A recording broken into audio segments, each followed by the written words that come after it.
their website to say that my case had been denied, and I thought it was a glitch in their system.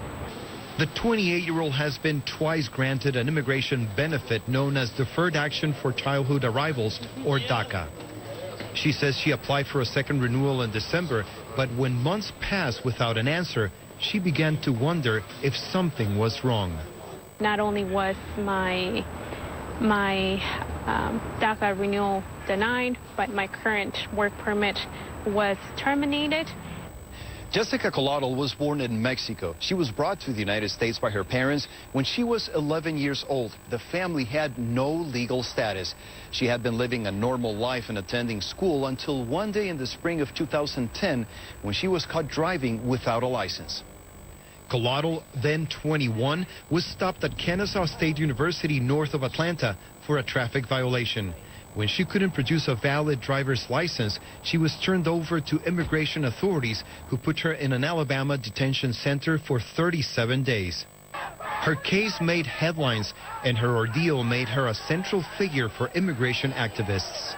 We can't figure out any other logical, common sense reason why this is happening. Why do you think the government is moving forward with this case when they haven't done anything before or very little?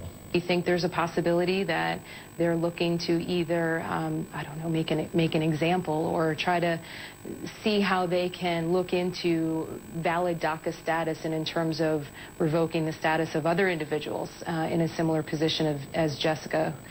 An immigration spokesman told CNN that about 1,500 DACA people have lost their deferred action status since 2012. He also said Jessica Collatal, an unlawfully present Mexican national, admitted guilt to a felony charge in August 2011 of making a false statement to law enforcement. Under federal law, her guilty plea is considered a felony conviction for immigration purposes.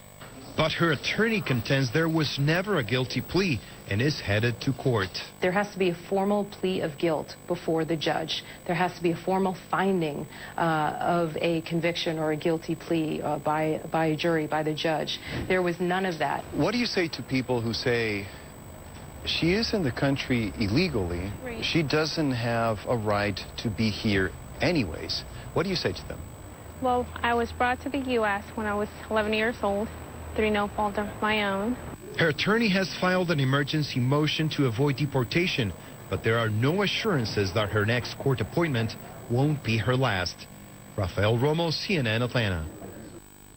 And stay with us. CNN Newsroom comes right back after this.